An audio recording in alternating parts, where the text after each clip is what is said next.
Olá pessoal, tudo bem? E aí, estamos aqui de novo com vocês no nosso terceiro podcast. Hoje, o podcast vai falar sobre o futuro da gestão empresarial no Brasil. E temos a honra de receber o convidado Olavo Machado. É engenheiro eletricista, foi presidente da FIENG por 2 mandatos, atualmente é vice-presidente da CNI, Confederação Nacional das Indústrias, e também americano, sofredor como eu, que sou vascaíno. Também queria aproveitar o dia de hoje e mandar um grande abraço para os meus irmãos de maçonaria. Ontem foi o dia da maçonaria, um tríplice fraternal abraço para vocês todos. Passar a bola aqui para o meu amigo Ronaldo. Ronaldo, tá a sua mensagem inicial. Olá pessoal, em mais um episódio especial, onde vamos ter o nosso presidente Olavo. E o Olavo já me presidiu aí durante esse período todo da FIENG, né, como coordenador técnico do Programa Mineiro de Qualidade e Produtividade. Então, Olavo, seja muito bem-vindo, né, a leveza e a profundidade dessa nossa conversa. Doutor Olavo, um prazer receber o senhor aqui no nosso podcast. O nosso podcast ele tem como ênfase principal falar de gestão. E ninguém melhor do que quem presidiu a terceira maior federação de todas as federações das indústrias do Brasil, para poder falar um pouquinho de gestão empresarial, falar um pouquinho da gestão no Brasil. E atualmente, o senhor à frente também agora da CNI, né, sendo uma vice-presidência da CNI, falar um pouquinho do que a gente está vendo e o que a gente pode esperar desse nosso segmento.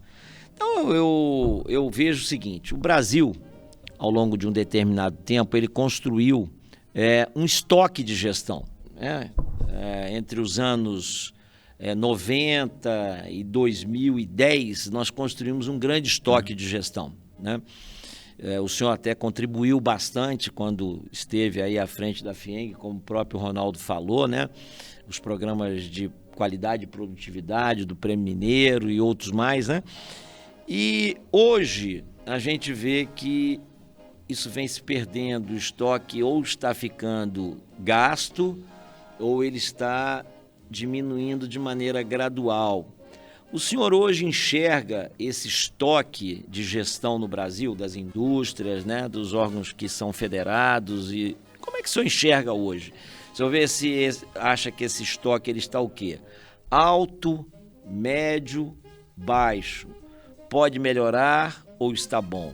Essa é a nossa primeira inserção. Seja bem-vindo. Muito obrigado. Um prazer estar aqui com vocês. Bom, primeiro é o seguinte, que pode melhorar, tudo pode melhorar. Da mesma maneira que pode piorar, mas a nossa tendência é efetivamente de melhorar. E na gestão, eu acho que é a mesma coisa. Eu queria colocar aqui, enquanto você falava de que eu fui presidente da FIENG, então como ex não deve falar nada, tem que ficar calado.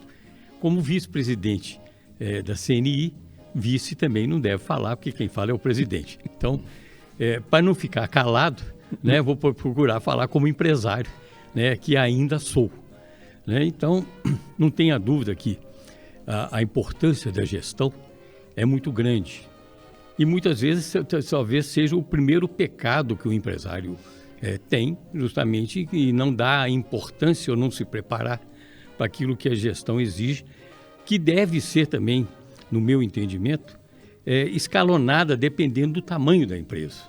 As necessidades são diferentes, as empresas são diferentes, embora possam estar no mesmo mercado, possam estar com o mesmo nível de produto, mas tem sempre uma oportunidade de melhorar quando se tem gestão.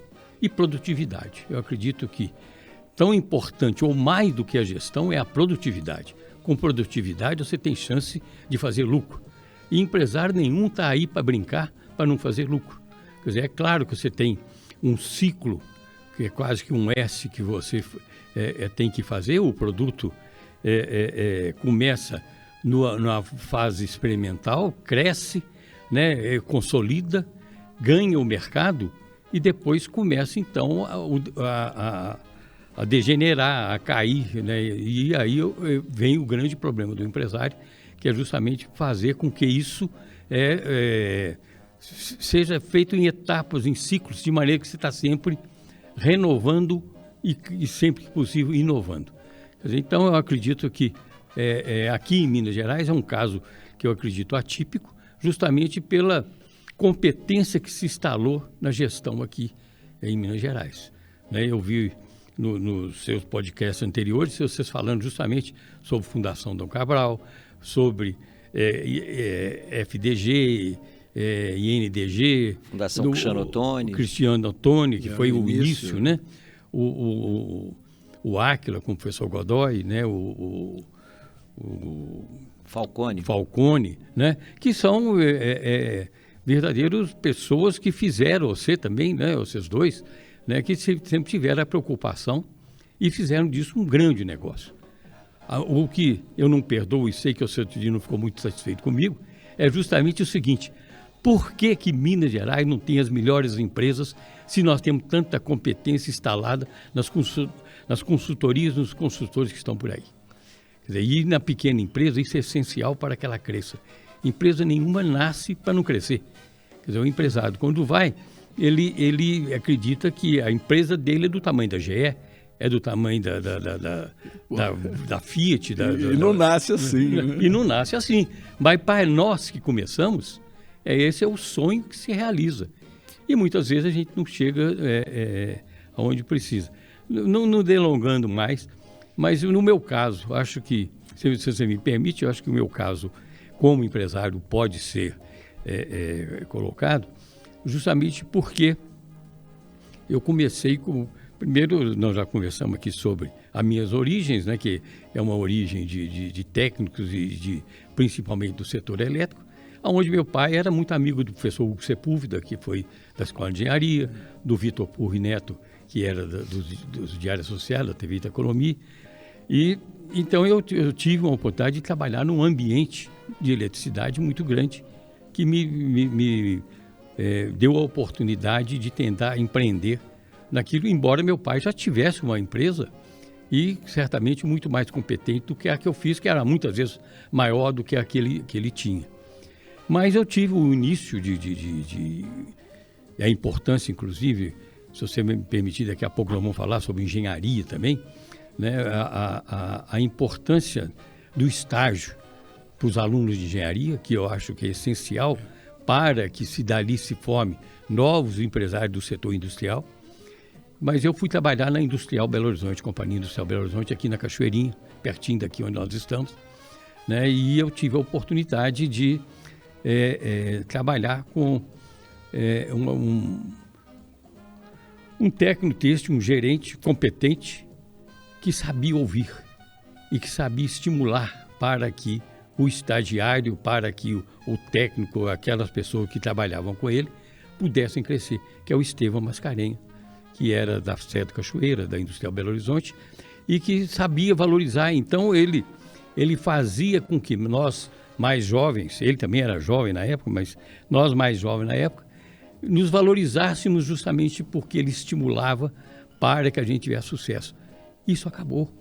Quer dizer, o que a gente vê é justamente uma engenharia que regride, é uma engenharia que não dá as oportunidades que se precisa, e com os jovens também sempre procurando um sucesso que só vem com o tempo. Então isso tudo é que eu acredito que tendo a oportunidade de trabalhar aonde há uma gestão competente, todos nós teríamos muito mais sucesso. Perfeito. Eu vou aproveitar a pergunta que ele fez, vou remeter para você e depois você passa para mim, eu faço o fechamento.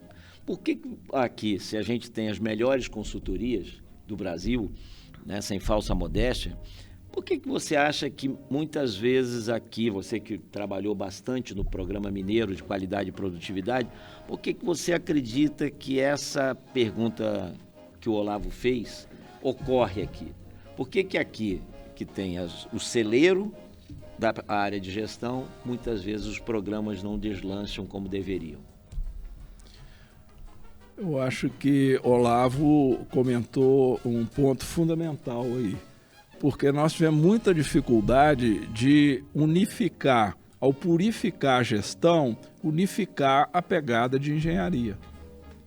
Porque há uma renúncia e é uma autocrítica a todo o processo dos modelos de excelência, inclusive com até a influência da Petrobras, nós tiramos o objetivo de desenhar produtos com mais profundidade, nós tiramos da gestão. Então é como se a gestão fosse depurando e a engenharia afastando. Então nós devemos entrar, talvez, né? Aí eu devolvo para você, uma integração maior, quer dizer, a gestão entender bem a tecnologia, que agora é pujante, até quando fala tecnologia, né? A gente pensa muito em informação, mas não é. O que a empresa vive é do produto ou serviço dela ofertado no mercado e comprado com um pouco de inovação, como o Olavo comentou. Eu vejo que talvez esse distanciamento seja uma causa e essa aproximação à redenção. Uma coisa que o Olavo falou que eu vejo hoje, eu tenho a oportunidade de assistir à empresa do irmão dele, é essa questão de aproximar os jovens, né? O irmão dele faz isso com maestria. É isso mesmo. O Marco Aurélio, o irmão do Olavo, ele traz os meninos, ele acolhe os meninos e gradualmente ele obtém grandes resultados. Isso é uma coisa que ele faz com maestria. Eu vejo que isso dá muito certo.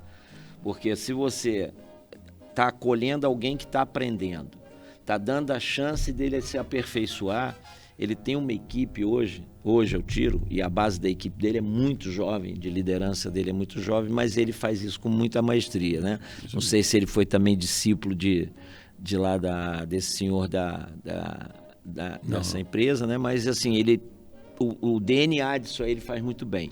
As pessoas, né? Conforme a gente discutiu no último podcast. Né? Prestar atenção às pessoas e integrar também as pessoas dentro do ambiente empresarial. Agora, respondendo um pouco a pergunta que ele fez, que você complementou, uma coisa que eu vejo aqui em Minas Gerais, o senhor que esteve aí há muito tempo à frente da federação e agora na CNI, infelizmente, o nosso empresariado, nem todo ele está preparado para receber esses conteúdos de gestão que são gerados, né? E a gente vê que, uma vez eu me lembro que eu fui a uma representando a Fundação Cristiano Ottoni, num evento da federação, não era o senhor que era o presidente, era o Stefan Bodan Salege, e eu fui falar a respeito da questão dos programas de gestão aqui no Brasil, de um modo geral, e em Minas Gerais. E uma coisa que eu ainda percebia, né, e ainda percebo até hoje, que infelizmente a mentalidade ainda é muito devagar, né? Nós temos as maiores Ferraris aqui, né? Mas nem sempre nós temos os melhores pilotos das Ferraris, ou seja, os empresários ainda têm muita resistência, acham que determinadas coisas não são necessárias e às vezes você, como consultor, você é igual um médico, você prescreve e ensina a posologia, mas nem sempre o doente, né, o paciente, ele toma a posologia de maneira completa. O senhor sabe muito bem disso, o senhor foi presidente do SEBRAE, que também é uma outra instituição de consultores, de muito renome também, né? Então, assim, a gente tem bons remédios, né? Agora, nem sempre o cara quer tomar. Tem que tomar 3 vezes ao dia. Ele fala assim, não, só vou tomar 2. Mas deixa eu pegar esse seu gancho aí e colocar o seguinte. Primeiro, o empreendedor, o empresário, que começa principalmente quando começa uma empresa pequena, caso de SEBRAE, e ele começa sozinho. Ele começa com um sonho. ele começa sem capital. Ele começa com todas as dificuldades a vencer, sem nenhum apoio de ninguém, porque tem muita conversa e pouca solução, né? Até mesmo no Sebrae, que eu tive a honra de presidir o Sebrae, com uma preocupação muito grande justamente da valorização do empresário. E eu na década de 80, por outros motivos, acabou que eu fui ser presidente do CETEC, que era o nosso centro de tecnologia. Bom, e o CETEC foi feito justamente pela competência daqueles que formaram, que era o Paulo Gazinelli, que era o Zé Israel Vargas, né, e tantos outros que fizeram um centro de tecnologia importante para a indústria da melhor maneira que você possa pensar, e que o industrial não foi para lá. E não foi por quê? Porque quem fez não buscou. Então, na hora que nós estamos falando aqui, eu tenho a Ferrari e não tenho o piloto.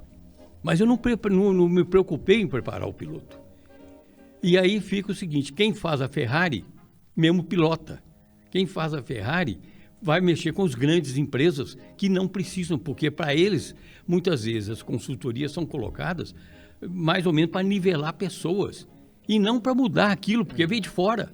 Verdade. Né? Então, o que eu acredito que tem, eu tenho um exemplo, que quando eu fui para o CETEC, eu levei o Fernando Mascarenhas, que era engenheiro, que era da indústria têxtil também, um amigo meu, e o Fernando ficou responsável lá por uma área, numa época muito difícil. Só para você ter uma ideia, quando eu entrei no CETEC, tinha 1.100 funcionários.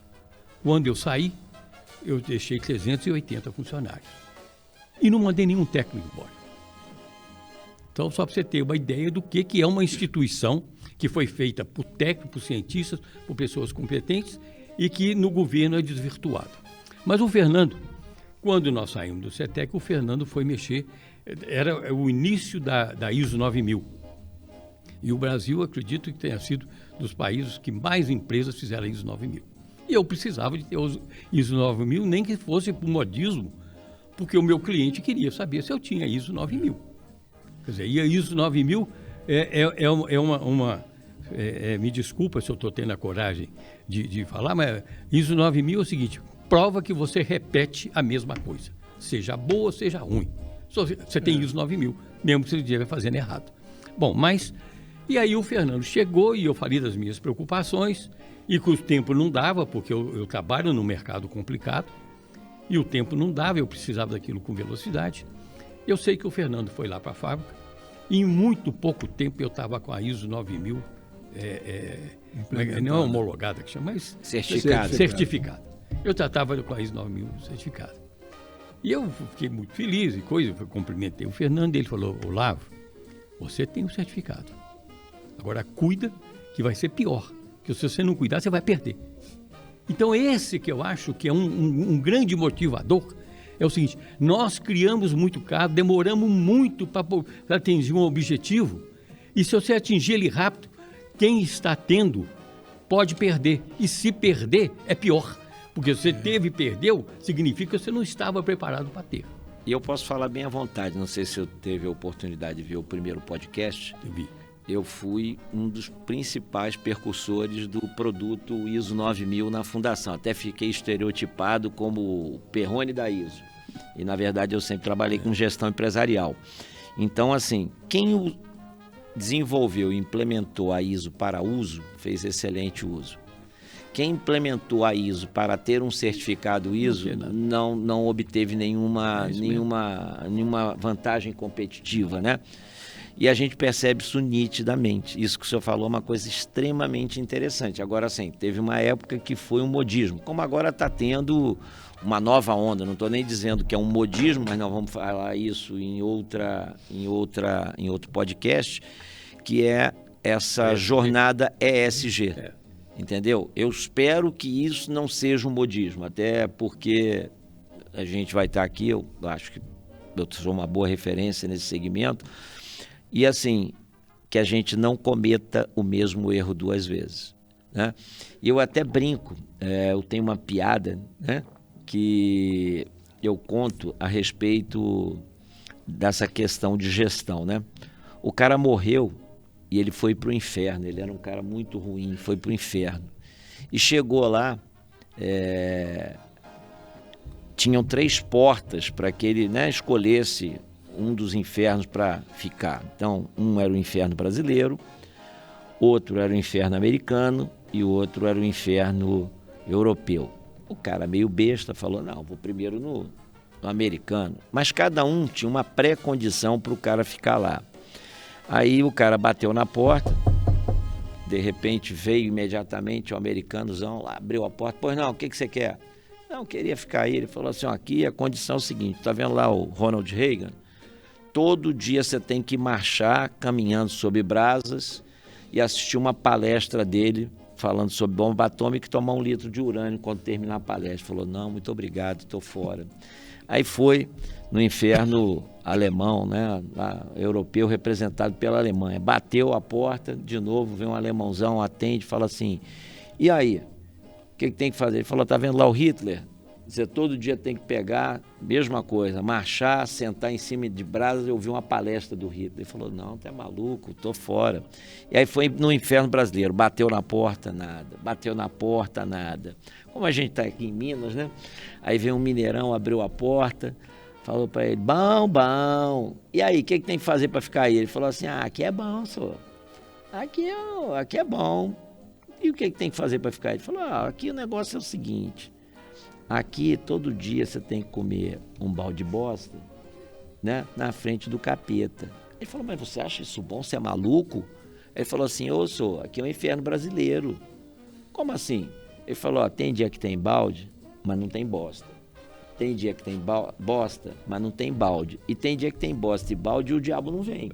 Entendeu? Então, é mais ou menos isso que a gente vê, né, nos desenvolvimentos e implementações de programas de gestão.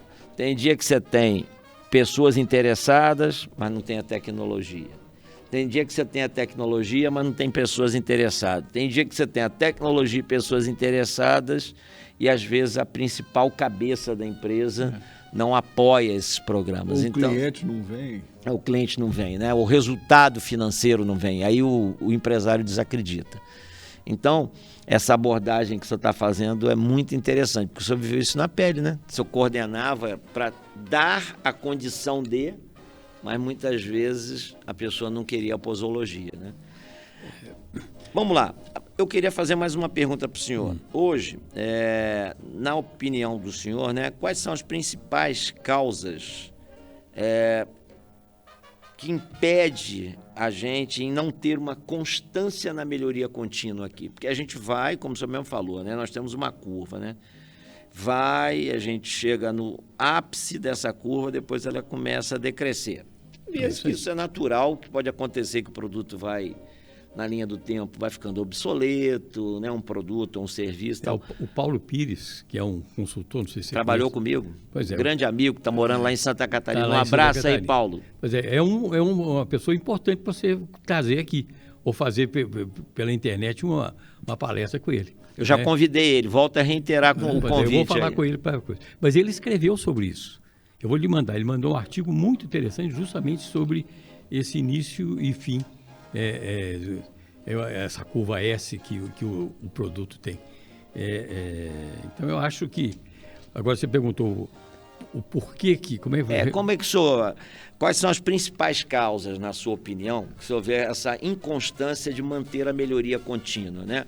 A melhoria contínua, ela é uma onda, né? Você joga uma pedra na água, tem a primeira onda, a segunda onda, a terceira onda, né? Mas a gente vê que num dado momento o pessoal não mantém isso aí. Então, assim, o que o senhor atribui, o senhor que já teve várias vezes à frente de programas de gestão, o que o senhor atribui essa inconstância? Olha, eu acho que no caso de pequena empresa, de média empresa, eu acho é a falta de estrutura que existe no país para que o empresário possa se dedicar àquilo que ele se propôs fazer. Quer dizer, eu fabrico transformador elétrico, mas eu passo hoje a maioria do meu tempo cuidando de duplicata, de promissória, de buscar recurso, né, de mercado, E no mercado, infelizmente, o mercado brasileiro é um mercado complicado, né? Um mercado cheio de cartéis, cheio de dificuldades que vamos colocar e que o grande vence com muita facilidade. E por que ele vence? Por conta disso. Ele tem gestão, ele tem recursos suficientes para poder estruturar a empresa dentro do que ela precisa para poder ter sucesso, né? As grandes empresas, você não tem. Acho que um dos males necessários é o engenheiro. No meu entendimento, a única categoria que quebra galho é engenheiro. O senhor nunca viu um advogado quebrar galho. Eu vou fazer isso aqui, você vai ficar só 10 anos na cadeia, mas eu vou te tirar de lá. Um médico também não faz. O médico não faz de jeito nenhum. Olha, essa ponte aqui, mas vamos fazer uma pinguela por enquanto. Não, o médico também não. Agora, o engenheiro, sim. Quer dizer, o engenheiro que reclama que não vende o produto é aquele que conserta aquilo que já chegou no fim da vida. Então, eu acho que se nós não tivermos, principalmente nessa época de inovação de produto, nessa época de desenvolvimento cada vez mais digital, cada vez mais complicado para se entender como funciona, porque quando é analógico é fácil de você chegar na conclusão como é que aquilo funciona, mas no digital não. Quer dizer, então eu falo o seguinte, engenheiro eletricista é engenheiro que tem crença, porque ele não vê nada e as coisas acontecem.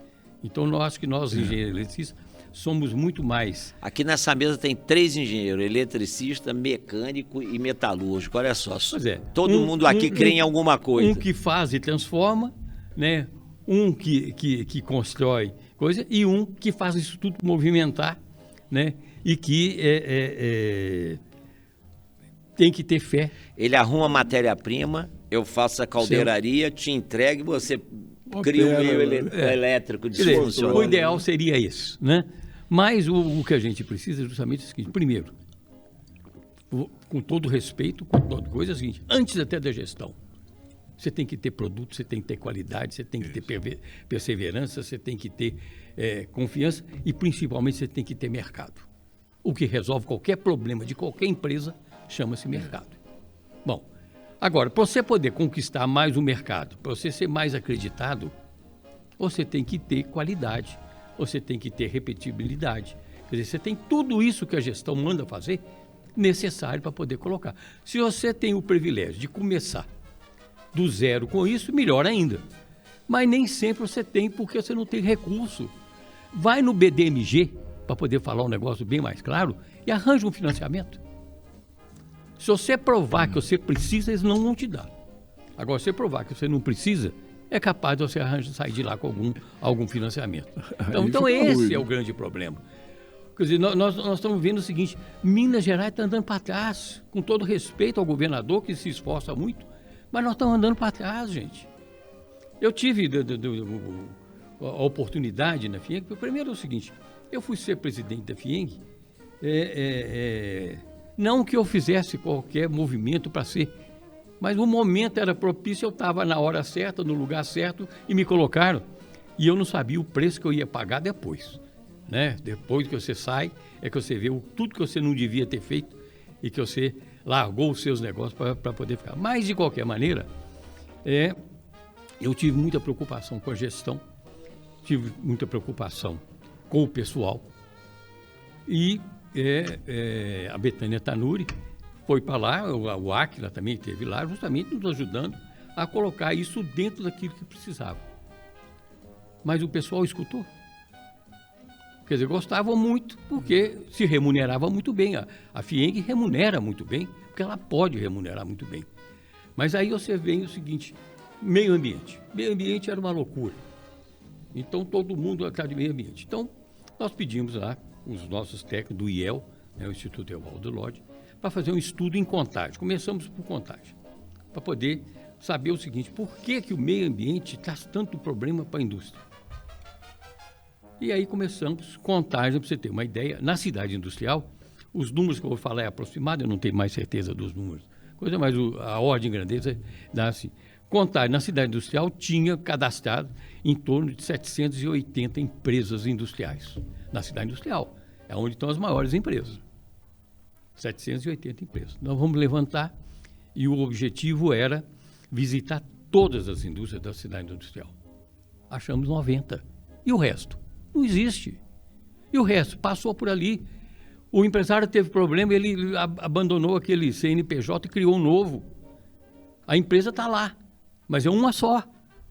Então, na hora que você pega isso tudo e você coloca, primeiro, o problema é muito mais simples de resolver, desde que você trabalhe com números que sejam reais. Né? Vocês da gestão, vocês trabalham com números que são... Que supostamente são reais. Que refletem aquilo que está acontecendo com a empresa. Uhum. Mas na hora que a gente vai fazer isso, aí eu lembro que o Teodomiro Diniz, um dia foi na minha sala, que ele queria trazer o Apolo Erginger, que é dos defensores do ambiente, do mais competente que existe, e uma pessoa que eu tenho muita admiração, que ele gostaria de ir lá na FIEM conversar comigo. E ele foi. O problema era o Rio das Velhas, que ele estava numa luta muito grande, e é graças a essa luta mesmo que o Rio das Velhas não está pior, né? Mas ele foi lá e eu falei esses números de contagem para ele, aí, na época, com mais dados para poder dar para ele. Porque toda a poluição do Rio das Velhas era a indústria que estava fazendo. Aí ele virou uma hora e falou assim: Olavo, com os números que você está me dando, eu não tenho argumento, eu preciso de tempo para pensar. Vamos encerrar a nossa reunião e eu volto. Outro dia, não voltou até hoje. Por quê? Porque os números não são os números reais. Não existe esse tamanho de poluição que gostariam. Não existe isso que os governos pregam, que cria uma dificuldade para uma facilidade que depois vai acontecer, que não é real. E o que é isso? É falta de gestão no governo. É falta de compromisso no governo. Né? Então nós precisamos, sim, de pegar esses números todos, pegar os empresários todos que estão aí e saber qual que é a dificuldade que nós temos para poder concorrer com o chinês. O chinês virou o terror. Como é que é a gestão na China? Vocês já trabalharam lá. Já tive a oportunidade até de fazer trabalho. Mas lá. Como é que é a gestão lá? Vai lá na China para você ver, vai na Índia. Pessoal, gestão na China não existe, tá? A gente vê que, assim, eles investem muito em desenvolvimento de produto e tal, produzir em escala. Nós temos 1 bilhão e 700 milhões de pessoas precisando trabalhar. 1 bilhão e 300. 1 bilhão e 300. Então, assim, a mão de obra lá é a coisa mais barata e muita tecnologia de pessoas bem formadas. Mas eu estive na China algumas vezes e fui em fábricas que não tem gente trabalhando, não. É máquina. É máquina. É o último estado da tecnologia. Por quê? Porque eles têm gente preparada para isso. Muito. Agora, o que me impressionou muito, a primeira vez que eu estive na China, é que tinha morrido um professor, reitor da universidade, foi em Xangai, e tinha morrido esse professor, e a cidade estava sentida com a perda do professor. Aqui, se morreu um professor, nós comemoramos. Nós ficamos livres do sujeito que está querendo dar nota em quem não sabe. Terrível, né? Será que vão fazer isso com a gente? Não. Pois é, mas lá na China eu cheguei até a escrever um artigo sobre isso que me impressionou muito, porque todos os jornais, a manchete era o falecimento do professor, que tinha trabalhado na bomba atômica nos Estados Unidos, que tinha coisa lá. Mas aqui nós não temos isso, quer dizer, nós queremos que as escolas acabem. Nós queremos passar de ano sem que o cara saiba nada. Então, eu tive uma vez numa universidade, se não me engano, foi da Uni, ali no Buritis. E me pediram para fazer uma palestra para os alunos. Eram mais ou menos uns 400 alunos, um auditório cheio, de engenharia. E eu fiz uma pergunta. Falei, aqui nessa classe média alta, né? Aqui nesse auditório, que vocês querem ser engenheiros, quantos tem carro? A grande maioria tinha carro. Aí eu perguntei assim, quantos já abriram o capô para ver o motor? Quase ninguém. E vocês querem ser engenheiro? Vocês não vão ser coisa nenhuma, gente. Porque a primeira coisa que move o engenheiro é a curiosidade de saber como é que as coisas funcionam. Verdade. Né? Então, esses que são os detalhes que talvez a gente precisa de fazer isso acompanhado, se nós temos uma gestão que é exemplo para o mundo, que vem gente do mundo inteiro querer saber como é que se faz gestão aqui, Pô, vamos multiplicar isso para as empresas. Vamos fazer um convênio com o Sebrae, vamos fazer um convênio com a Federação das Indústrias, vamos fazer os prêmios, porque nós ficamos seguindo, nós damos o prêmio. Mas a maioria dos que ganham o prêmio são grandes instituições. Os pequenos nem participam. Verdade. Né? Por quê? Porque isso não soma nada no meu faturamento. É verdade. Né? Então, precisamos de mudar a mentalidade. E eu vejo uma outra coisa, é o seguinte, quando a gente fala em resultado, né?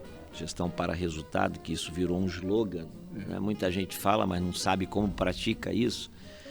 A gente vê que tem um tripé para gerar bastante resultado. Isso é o que hoje venho batalhando nas empresas, até mesmo lá na LOC, né? Time bom. É a empresa do meu irmão. Time bom. É. Não preciso ter o melhor time, eu preciso ter um time bom. Isso. O América. O América. Sem estar no último lugar. E sem o Vasco estar no penúltimo. Né?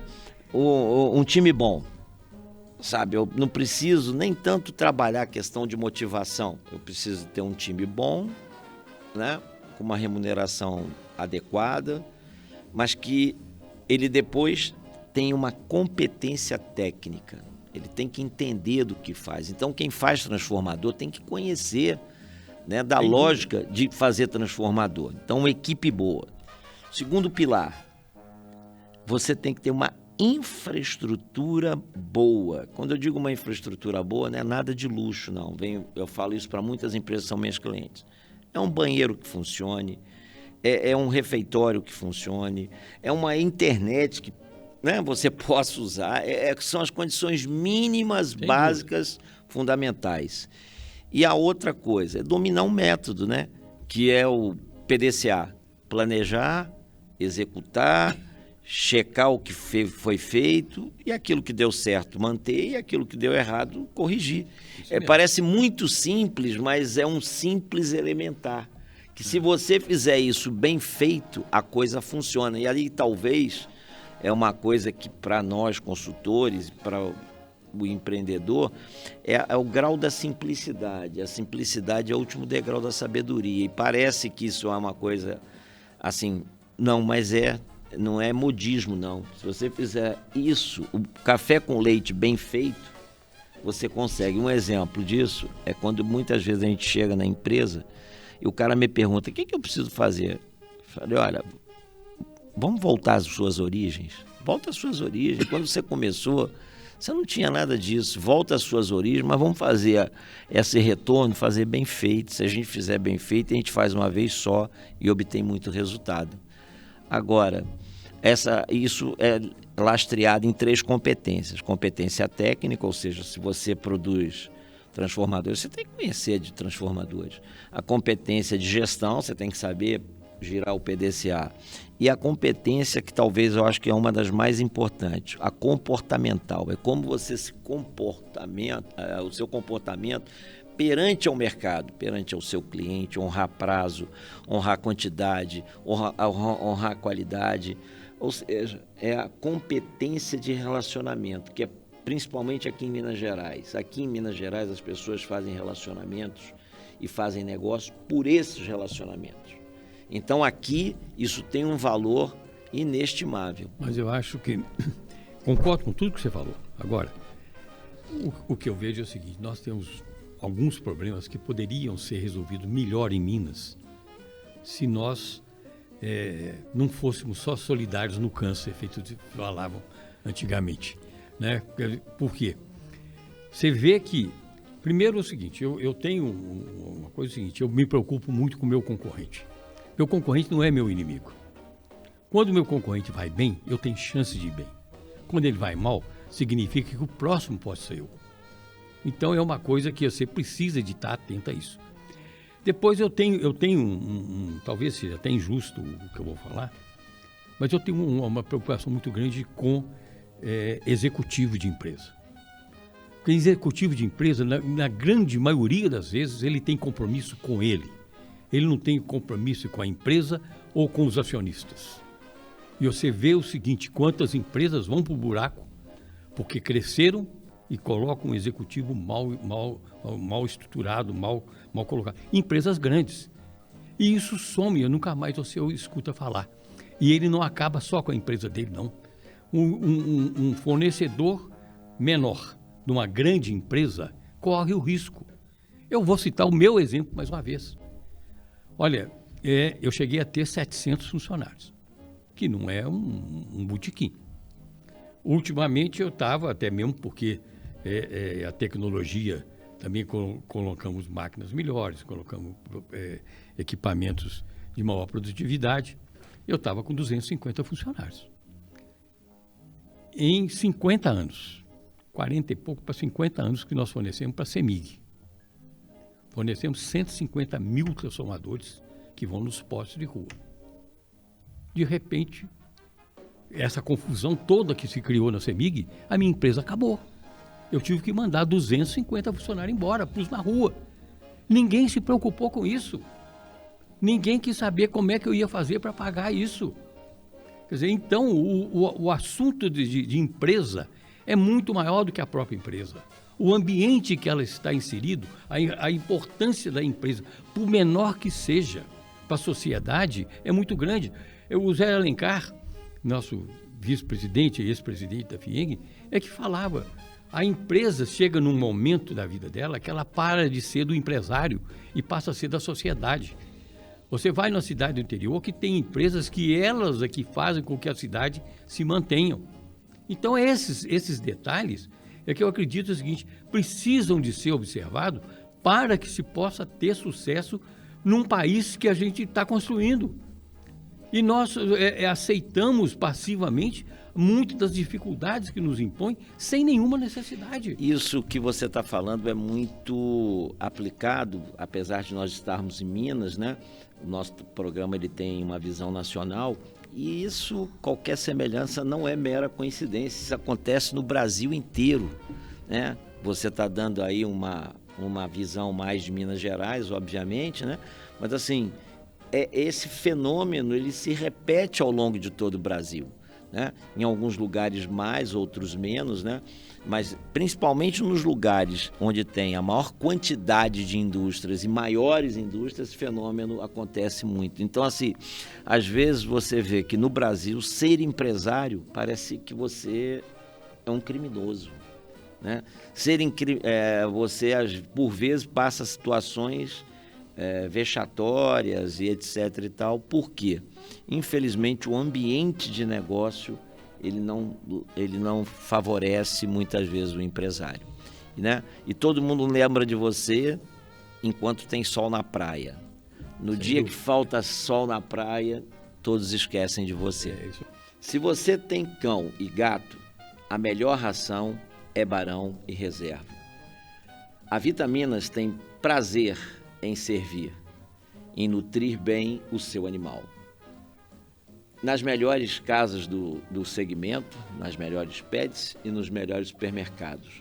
Ração Barão, o melhor para o seu cão e para o seu gato. O novo PAC, na sua opinião, Olavo, né, é um problema ou é uma solução, né? O governo federal está destinando 179,9 bilhões para Minas Gerais. Esse dinheiro já vem com rúbricas, né? Então, a maior rúbrica é para transporte eficiente e sustentável, dá 62,5 bilhões. Transição e segurança energética, 49,9 bilhões. Educação, ciência e tecnologia, 21,4 bilhões. E a quarta maior rúbrica, inclusão digital e conectividade, né? 2,9. Olhando para essas rúbricas e olhando para tudo que você tem uma visão muito boa, né, pelo período que você ficou à frente da FIENG e agora na CNI, você acha que esse dinheiro vai ser mais problema ou mais solução? Porque será que são essas efetivamente as necessidades de Minas Gerais? Bom, primeiro eu não conheço nenhum caso que dinheiro não foi solução. Dinheiro é sempre bom, dinheiro sempre ajuda. Segundo, eu acho que é o seguinte, nós precisamos de acreditar, né? Se o governante chega e faz uma proposta, ainda que muitas das coisas que estão aí precisem de ser mais analisadas, precisa saber a origem, tem coisa que já está sendo colocada pelo próprio governo do Estado, e isso no Brasil inteiro, né? O governo federal chegou com uma boa intenção. Então, nós temos que apoiar, não adianta nós sermos contra, não adianta nós ficarmos questionando, nós temos que apoiar e cobrar para que isso se torne realidade. Voltando ao PAC passado, ainda no governo da presidente Dilma, eu tive a oportunidade de estar lá no lançamento da 381, que naquele momento ficaria pronta em 1 ano e meio, 2 anos, estaria tudo pronto, e que as concorrências já estavam na rua, estava tudo lá, e a presidente colocando, e nós acreditando. Bom, o que nós fizemos na FIENG foi fazer um estudo de oportunidades que tem uma construção de uma estrada, porque não é só a estrada. A estrada por si, se fosse amanhã fizesse uma mágica, amanhã tivesse uma estrada lá, já estava ótimo. Mas durante a construção, a quantidade de oportunidades que tem, nós fizemos um manual, que foi depois até no DENIT, coisas usaram, que era justamente para saber o seguinte, o setor que não tem nada a ver com estrada, entre aspas, setor de uniformes. Quantos uniformes vão ser vendidos para as empresas que vão fazer a estrada? É uma oportunidade que está lá. Quantos EPIs, né? Quantos EPI? EPI, então, é assim, uma coisa... o pessoal de locação de equipamento. Quer dizer, então, quantas quentinhas, e aí vai, né? Qualquer obra de infraestrutura cria-se uma oportunidade que o país precisa e a economia roda. Quer dizer, então, isso aí, eu acho que é o seguinte, com relação ao PAC, é melhor nós apoiarmos, acreditarmos, torcer para dar certo, que o presidente Lula efetivamente consiga fazer isso, que o governador nosso também não fique fazendo discussões políticas desnecessárias, uma vez que nós estamos precisando de fazer desenvolvimento. O país só vai para frente com desenvolvimento. Verdade. Respondi. E o que você vê, o papel, uma coisa que você citou muito, uma coisa que a gente vê, e o papel do engenheiro nessa roda do PAC aí? Porque hoje eu tenho a oportunidade de fazer auditorias, né? E eu sou auditor de certificadora e vejo, fazendo essas auditorias, que a qualidade dos nossos engenheiros vem cada vez caindo muito mais. Infelizmente. No outro dia eu tive a oportunidade de estar numa empresa fazendo uma auditoria e lá previa lá que o cara tinha que usar uma calculadora científica. Eu perguntei para o cara assim, por favor, onde é que está a calculadora científica, né? Você falou que faz a conta, você pode me mostrar? Aí ele falou, não tem a calculadora. Eu falei, você colocou aqui no procedimento, né? Falei, você sabe usar uma calculadora científica? Ele virou para mim e falou assim, ô tiozinho, esse negócio de calculadora científica não se usa mais. Eu fiquei, puto da cara com ele e falei para ele, peraí, tiozinho não, que eu não sou seu tio. Segundo, que você está faltando com respeito com o auditor. Eu quero ver o cálculo. Rodou, ele falou, não tem e não sei fazer. Então, o cara, engenheiro, com 5 a 6 anos de formado, não sabe usar uma calculadora. Não estou dizendo que isso é um demérito, não. Mas isso é um elementar básico. Então, a gente vê hoje a carência, a deficiência na engenharia como muito grande. E eu estou falando isso porque você, muito prudentemente, falou da questão da tecnologia alinhada a processos para melhoria e para ganho de produtividade, qualidade. E a gente vê escolas de engenharia gerando, engenheiros não muito prontos, né? Eu conheço o Lúcio Borges, que é o presidente do nosso CREA aqui. Isso é uma grande preocupação do CREA, né? De gerar pessoas bem formadas, gerar pessoas com boa qualidade, né? Mas nem todo mundo tem essa preocupação do Lúcio, não. A gente vê nitidamente que, infelizmente, em alguns lugares do Brasil, essa preocupação é muito baixa. Como é que você vê isso, essa questão do engenheiro, do papel do engenheiro hoje, dentro desse contexto de crescimento? Porque obra puxa engenharia, seja ela qual for, né? Como é que você consegue ver isso aí? Bom, eu vejo o seguinte, esse seu sobrinho, né, que você falou que não era tio dele, ele teve uma qualidade. uma hora ele virou para você e falou assim, eu não sei. Eu acho que essa humildade, entre aspas, é mais do que necessária. Não tem nenhum desmérito a pessoa falar que não sabe. Ela precisa estar pronta para aprender. Se ela tem a boa vontade de aprender, ela já ganhou um ponto. Agora, o problema sério é que pessoas que não sabem o que estão falando começam a ditar norma. Começam a escrever, precisa de uma calculadora. Tá certo? Mas para quê? Né? Se precisa mesmo, quem vai fazer isso vai ver a necessidade e vai ter a calculadora. Então, o grande problema que eu noto, né, justamente o seguinte, é o despreparo dos engenheiros, né? Por mais esforço que o professor possa dar. E aí, se me permite aqui, eu tive uma oportunidade, logo que eu formei, eu estava fazendo a minha fábrica, porque quando eu formei, eu pedi demissão da Industrial Belo Horizonte, que eu estava lá, e havia a oportunidade de eu ficar, eu tinha muitos amigos lá, mas eu pedi demissão na mesma hora que o meu problema era ter um título para poder fazer uma fábrica. Bom, então eu fui fazer fábrica, eu tinha tempo, entre aspas, porque eu estava na construção, estava fazendo layout, estava fazendo o desenvolvimento do produto, então eu tinha uma série de coisas, mas tinha tempo. Aí me convidaram que na Universidade Federal de Juiz de Fora estavam tendo um problema que faltava um professor. E que com isso a turma que estava lá naquele ano ia ter problema para formar, porque não completava o currículo. Eu tinha um amigo lá, você está com tempo, não sei o quê, o Hugo Sepúlveda, que era professor, me estimulou, não vai, porque isso é a maneira de você estar atualizado com os processos de engenharia, não sei o que lá. Bom, eu sei que eu caí nesse negócio e fui bancar o besta de ser professor. E aí, só serviu para uma coisa, eu comecei a respeitar professor. Porque eu fui daqueles alunos, justamente pela minha família, que você falou aqui no início da nossa reunião, que a minha família toda mexia com eletricidade, todo mundo tinha um viés para eletricidade.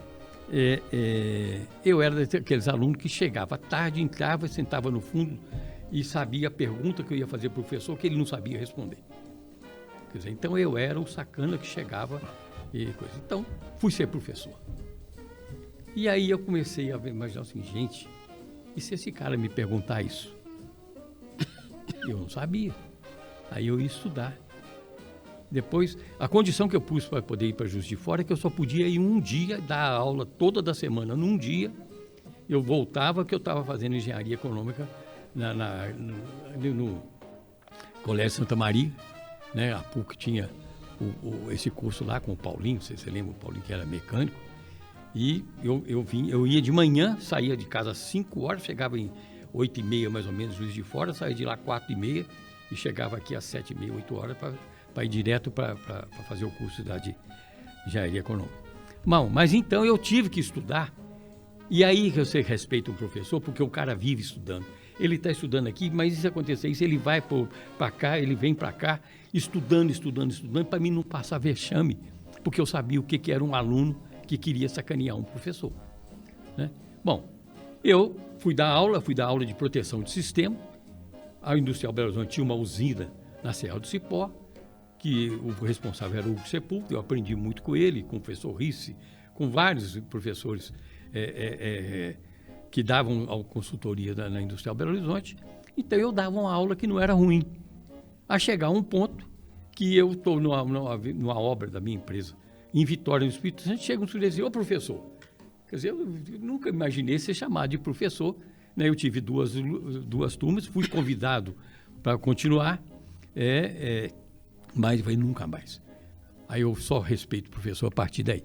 Mas o problema sério é justamente esse, porque o aluno não se prepara, as empresas não dão as oportunidades, as empresas não têm a pessoa com a paciência que o Marco Aurélio tem, para pegar um sujeito, xingar ele, mas ele sai dali, que aprendeu alguma coisa, ele sai dali do outro nível.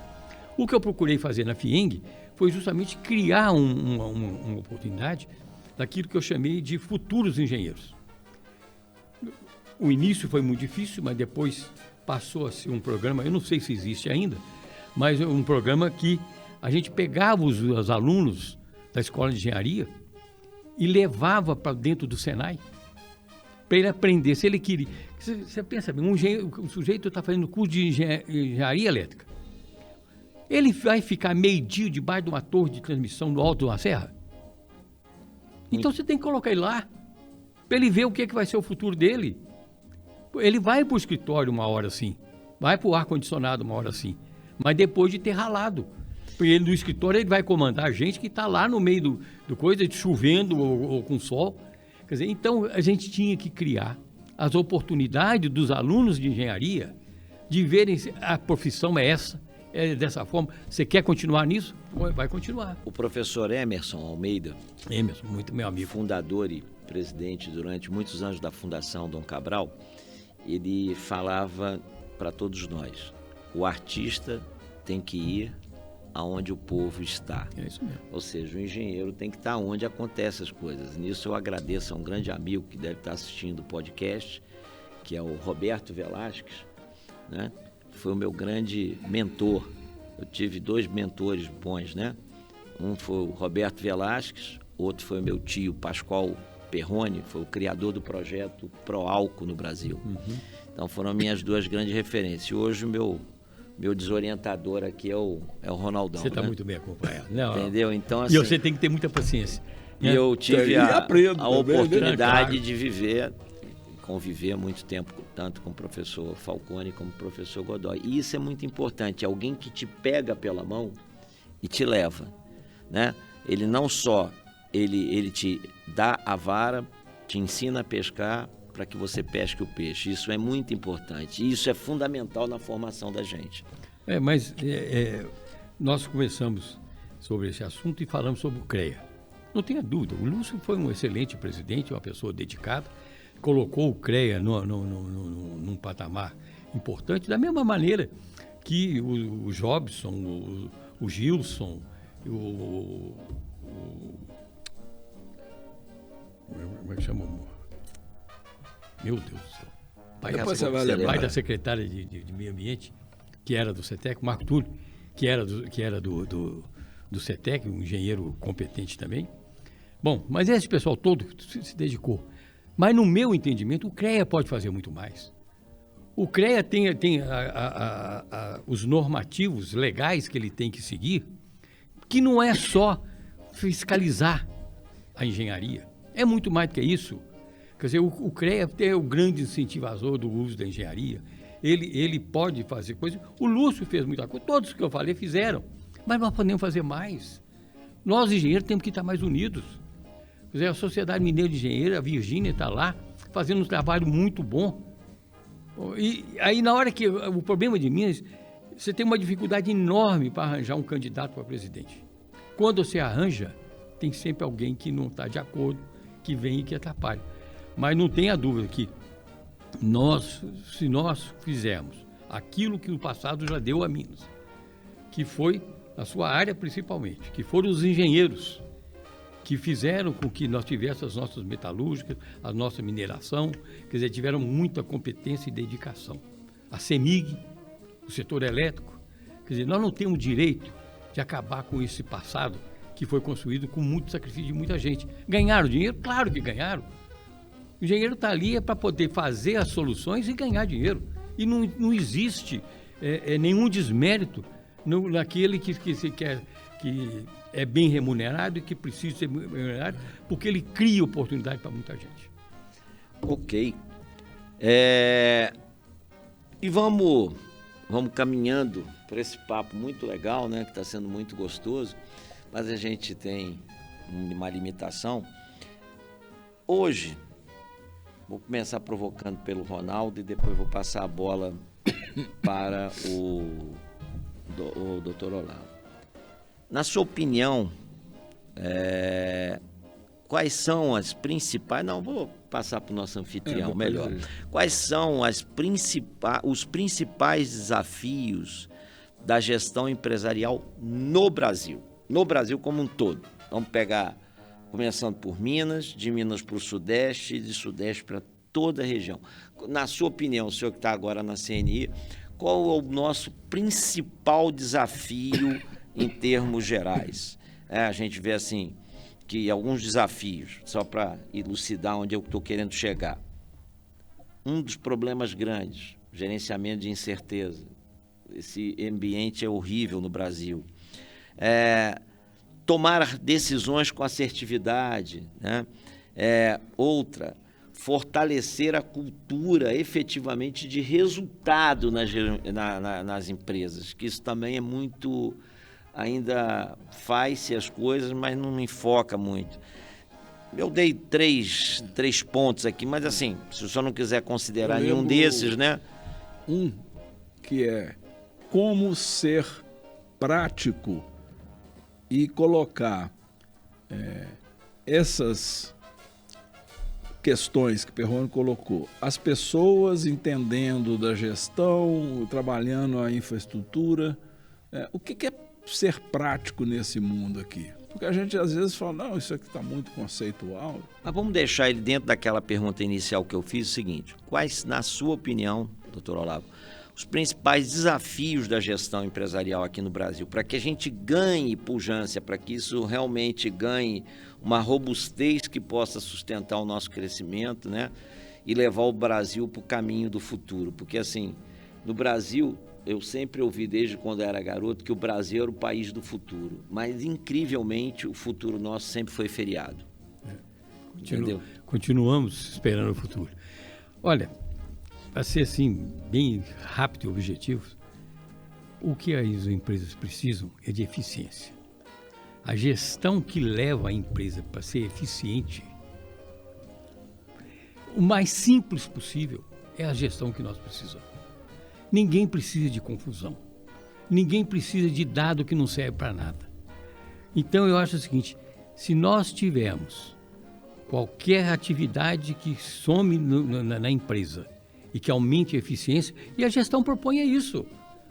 A gestão, agora, muitas vezes, até mesmo por desconhecermos essas necessidades do empresário, achando que o empresário não faz, não é porque ele não sabe, ele sabe. Ele não pode, porque o momento tem outras prioridades que muitas vezes o levam para o buraco. Então, quando... Aquilo que eu te falei lá do Fernando Mascarenhas. Agora você tem a ISO. Não perde ela, não. Então é o seguinte, chega numa empresa, seja simples. Mostra para ele o seguinte, você tem que cuidar disso, disso e disso. Pronto, e aí você vai ser eficiente.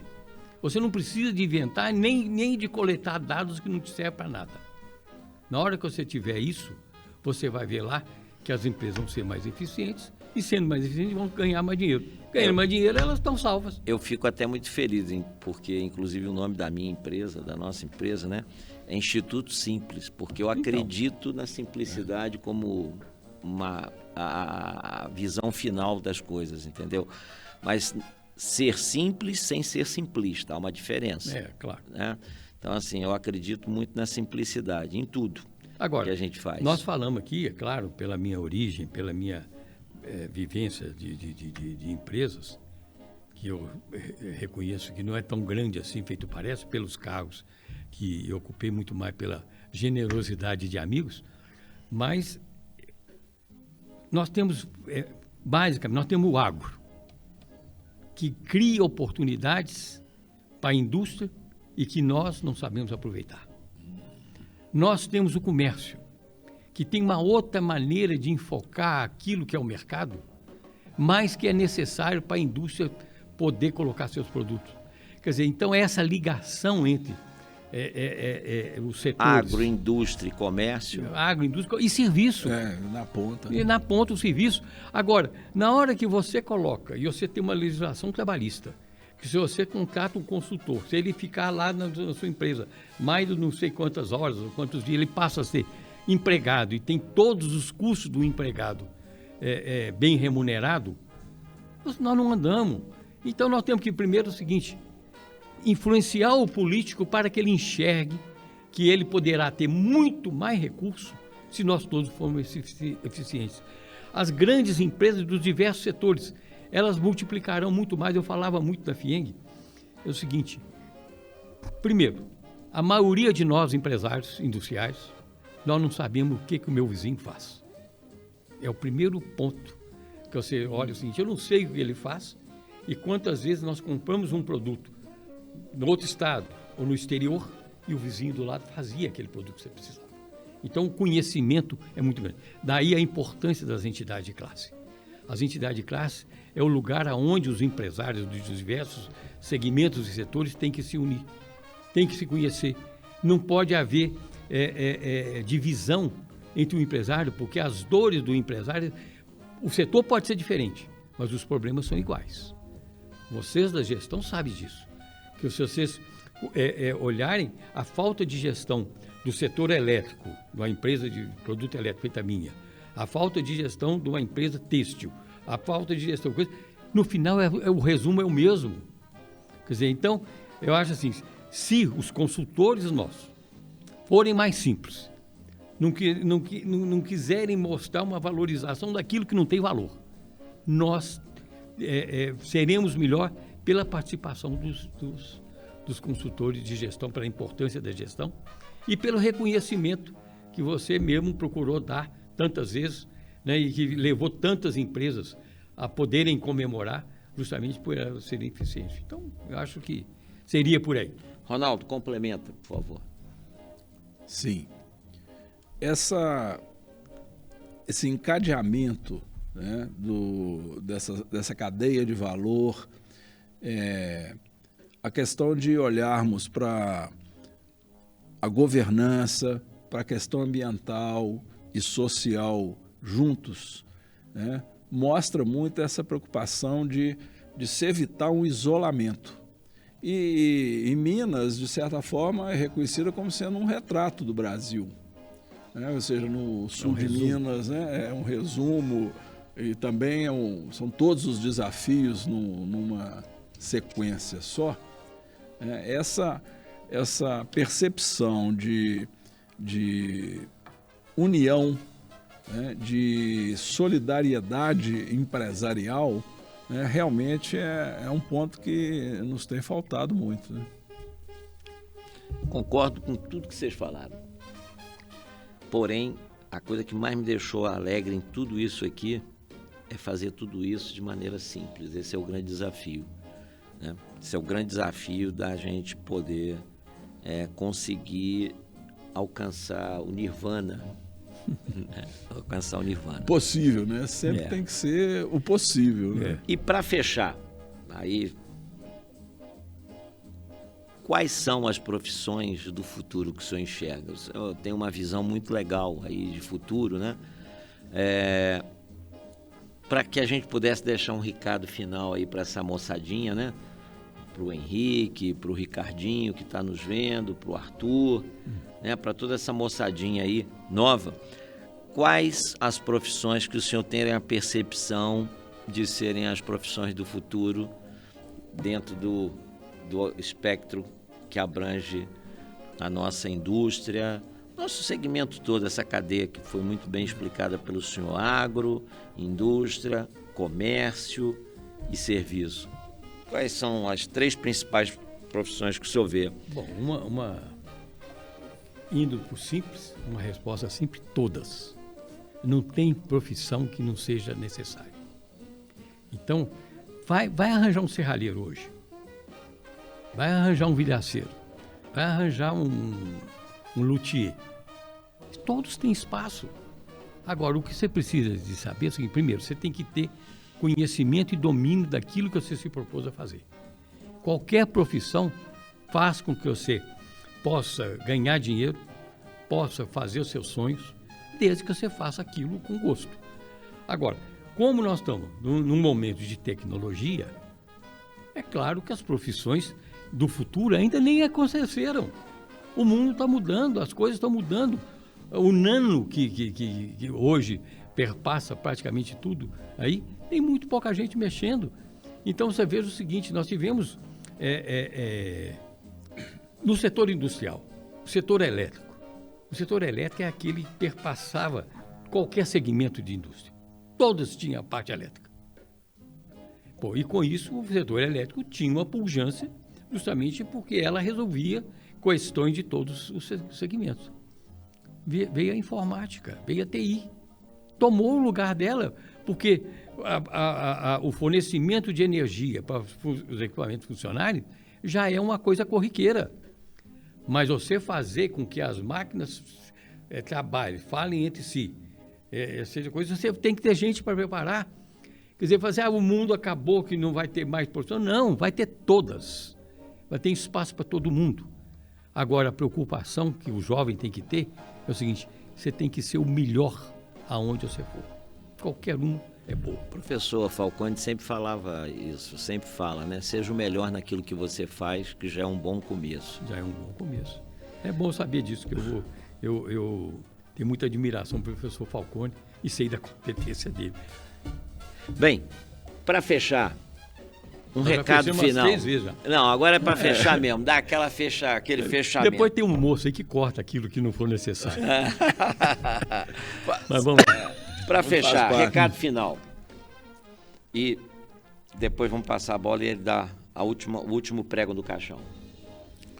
Muito importante, nós podemos discutir porque, resumindo, para todas as profissões vão precisar de todas as formações, né? Vão precisar de cursos que sejam simples, que levem as pessoas às organizações. Eu lembro, quando diretor do Cefet, o modelo alemão também, né? O modelo alemão é que as pessoas ficam na escola no início do curso e depois elas são acolhidas pelos empreendimentos. Isso mesmo. Né? E depois elas então vão se encaixar, né? Então eu acredito que esse tripé aí, aprender, orientar e estar no ambiente, né, debaixo das torres, né, é a lição que eu tiro daqui hoje. É estar, né, como foi falado aqui, o artista estar onde o povo está. É isso mesmo. Doutor Olavo, fechamento, sua mensagem final. Eu acredito o seguinte: primeiro, nós brasileiros temos que acreditar mais na gente. Nós temos que reconhecer a nossa competência. Nós temos que reconhecer que nós temos gente preparada, gente muito boa, que muitas vezes tem oportunidade de ir para o exterior e tem que ir porque tem compromisso com família e outras coisas, e que nós não valorizamos pesquisadores, inventores, engenheiros, químicos, físicos, essa quantidade de gente, médicos, né, que tem muita competência e que nós tínhamos que criar as condições para ficar no Brasil, para criarmos oportunidades no Brasil. Então isso eu acho que é uma necessidade premente e que vai fazer com que o futuro, que essas preocupações que muitas vezes as mães têm, o que o meu filho vai ser, eu tenho certeza que se ele tiver um conhecimento básico e de determinação, tiver o exemplo de resiliência para que ele nós temos muita gente boa para poder mudar o mundo. Então, fica o meu recado é justamente de esperança. Muito obrigado pela sua presença aqui conosco, né? Esperamos que vocês gostem e, por favor, inscrevam-se no canal, né? Deixem o like se gostaram, isso é muito importante para a gente. Contamos com vocês em breve para o próximo podcast. Muito obrigado e um grande abraço para vocês.